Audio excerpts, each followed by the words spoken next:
Olá pessoal, tudo bem? Você já deve ter ouvido o termo militarização, mas você já pensou o que significaria militarização cibernética? Esse é o tema de hoje. Meu nome é Renato Buiu, sou da Veolink e esse aqui é o CT Cybersecurity, todos os sábados às 9 da manhã aqui no canal do CT. Se você ainda não está inscrito, se inscreva aí no canal, ative as notificações no modo todas para receber todas as novidades que o pessoal do CT produz. Muita informação boa, muito aprendizado, muita cultura aí sobre o mundo da segurança, inclusive a segurança virtual. E agradeço a todos as críticas, sugestões e comentários que vocês deixam aí e me enviam no particular. Bom, a gente já falou aqui várias vezes no programa sobre a correlação que existe entre a segurança física e a segurança virtual. Então existem vários exemplos aí, o caso da Colonial Pipeline, que está aí no playlist do canal, ilustra bem um possível ponto de contato que existe entre os sistemas tecnológicos, sistemas de controle de operações, né, de válvulas, de sensores, de motores, os sistemas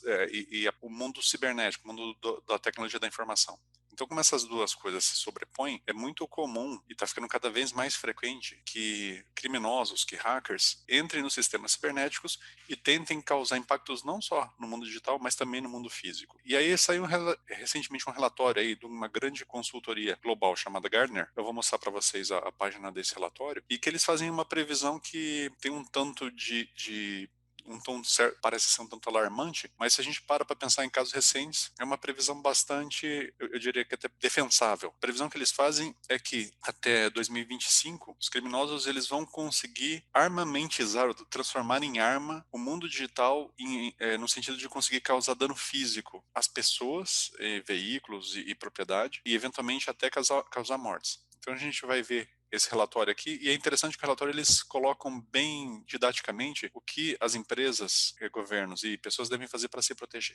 Então está aqui o site do relatório deles, eu vou colocar aí na descrição do vídeo. É um relatório recente, saiu agora dia 21 de julho, né? E aí a previsão deles é essa, até 2025 os criminosos cibernéticos eles vão conseguir transformar em armas, ou armamentizar, né? Não existe uma boa tradução para esse termo, esse neologismo em inglês, mas eles vão armamentizar a tecnologia de operação para conseguir ferir ou matar os seres humanos.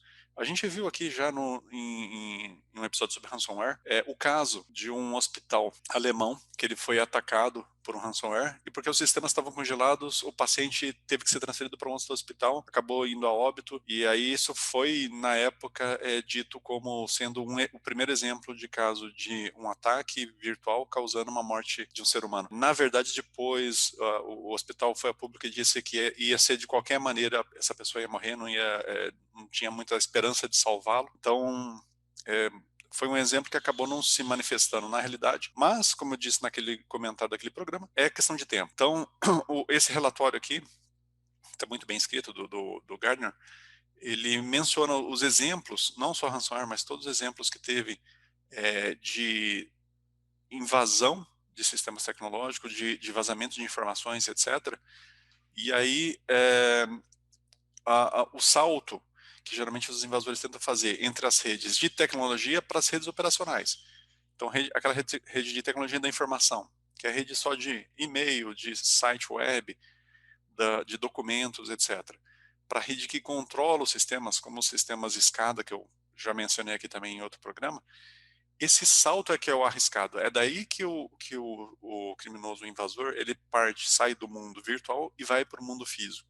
Então é aí que mora o grande perigo no que a gente está falando. Teve também um comentário que eu fiz sobre os robôs, né? Os robôs automatizados com inteligência artificial e que podem ter armas. Então, também é outro exemplo no qual o mundo físico e virtual acabam se sobrepondo. Bom, o que acontece? Nesse comentário aqui, que eles fizeram depois de pesquisar com vários clientes dele, verificar como é que está a situação desse assunto aí no mundo corporativo, eles chegaram à seguinte classificação, né, que é a motivação dos invasores no tipo de invasão de segurança, de comprometimento de segurança de sistemas cibernéticos, o que eles chamaram de sistemas cyberfísicos, então do cibernético para o físico, tem três motivações principais. Causar um dano, então paralisar, danificar, apagar informações, como a gente viu já na classificação, né, do Framework Attack, uma possibilidade, um possível impacto da invasão é causar a destruição de dados, a perda de dados. Outra possibilidade, outra motivação, vandalismo comercial, que é eu diminuir a capacidade operacional da empresa, governo ou organização afetada. Então, eu invado o sistema de algum fornecedor, de alguma indústria, e faço com que eles tenham que operar com uma capacidade reduzida ou até paralisar as operações. É bem o caso da Colonial Pipeline. E o outro caso, vandalismo comercial. Então, tornar a imagem pública daquele fornecedor, daquele governo, daquela organização menos confiável. Então, fazer com que a sociedade, os consumidores, os clientes, fornecedores comecem a enxergar a vítima como menos confiável uma vez que sofreu esse ataque. Como a gente já conversou aqui algumas vezes, né, é um tema muito comum nesse debate de cibersegurança, o fato de ter segurança comprometida não é em si um demérito. Isso é uma realidade, isso é um fato, vai acontecer com todas as empresas, com os governos, isso acontece o tempo todo. Como você se prepara para agir nessa situação? Isso é o que faz uma empresa ser mais ou menos confiável quando a gente fala do mundo de segurança cibernética. Então, mas não existe dúvida que ao invadir, ao comprometer a segurança de uma determinada organização, determinada empresa, existe um problema, um potencial muito grande na reputação, e isso é o vandalismo reputacional, né, como eles classificaram aqui. Então tem essas três motivações. E aí eles preveem o seguinte, que esse tipo de impacto financeiramente vai chegar a 50 bilhões de dólares anuais em 2023. Então daqui a 2 anos, esses ataques estão tão insistentes, estão tão comuns, estão tão contínuos, que a gente vai ter um impacto financeiro de 50 bilhões de dólares em 2023. É bem significativo, não é pequeno esse valor, né? E aí vai chegar um ponto, segundo a previsão deles, que vai ter perdas de vidas humanas. Se uma, duas, três ou mil, isso não faz diferença. O ponto crítico é o mundo cibernético ele está muito colado com o mundo físico.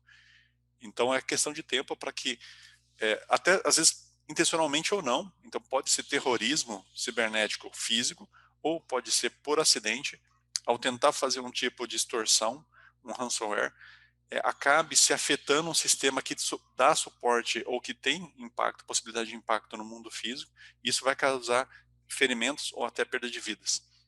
Então, algo muito preocupante, algo que seria interessante todo mundo se informar e se mapear isso, né, no nosso conhecimento, na nossa compreensão de segurança.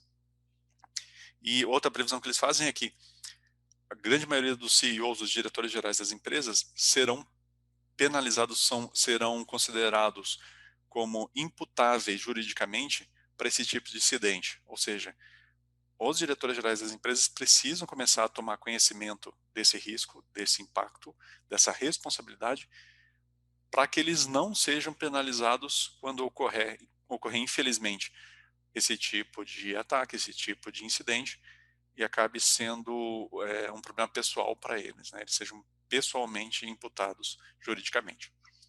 E aí, o que eu achei mais interessante no relatório aqui, porque está bem didático, quais são os 10 controles de segurança que devem ser melhorados nas empresas para prevenir esse tipo de incidente. Evitar 100%, como a gente sabe, no mundo de gestão de riscos não existe, é raríssimo a gente conseguir evitar 100%, mas prevenir é sempre possível. E aí, eles colocam 10 itens aqui, muito legal seguir, muito legal se informar. Regras e responsabilidades, então a definição clara de quem são as pessoas que utilizam os sistemas, quais os perfis, quais as responsabilidades que eles têm, e aí seguindo no sentido do zero trust, da confiança mínima, do privilégio mínimo de acesso, alguns conceitos que a gente já falou aqui no programa. Segundo, treinamento. Então, treinamento, conscientização, isso é fundamental. E é interessante estar logo no início porque é muito esquecido isso. Então, a gente acaba colocando, às vezes, pessoas para operar sistemas, etc., e a pessoa não tem um treinamento mínimo para ter um conhecimento de cibersegurança, um conhecimento de como se portar de modo seguro. Resposta a incidentes, terceiro item. Então, se preparar para responder rapidamente a incidentes de segurança, seja com equipe própria, seja com equipe terceirizada, seja com consultores e outras empresas para apoiar isso, organizações que apoiam isso, né? A gente já falou aqui, por exemplo, da CISA, do CERTS, de empresas de organizações que publicam o tempo todo informações de cibersegurança. É importante se preparar, ter esses contatos, ter esse conhecimento antes de ter um incidente. Backup e restauração, inclusive foi o tema do último programa aí, o backup 1, 2, 3. Então, é importante sempre ter uma estratégia de backup estruturada, pensada, realizada, obedecida e com o teste de restauração para validar que aquele backup está são, né, ele está funcionando. Controle de mídia portável, várias das intrusões, a gente já falou aqui, acabam entrando por USB, pendrive. Então, a restrição ao uso indiscriminado de mídia portátil e também de acesso remoto, né, tem que ser pensada, tem que ser planejada, porque senão vai ser um dos pontos de entrada. Tem uma outra notícia que saiu recentemente, que colocou como mais ou menos 70% das invasões recentes foram por e-mail. Então, o ponto de entrada acaba sendo e-mail, e e-mail com link ou e-mail com anexo indevido. Mas isso não descarta que, em vários casos importantes, a gente viu recentemente, foi um pendrive USB que foi utilizado para iniciar a invasão. É o primeiro cavalo de Troia, né? Inventário de bens, inventário de patrimônio. Então, saber quais computadores, quais dispositivos, quais celulares estão conectados na minha rede, fundamental, fazer essa restrição o máximo possível.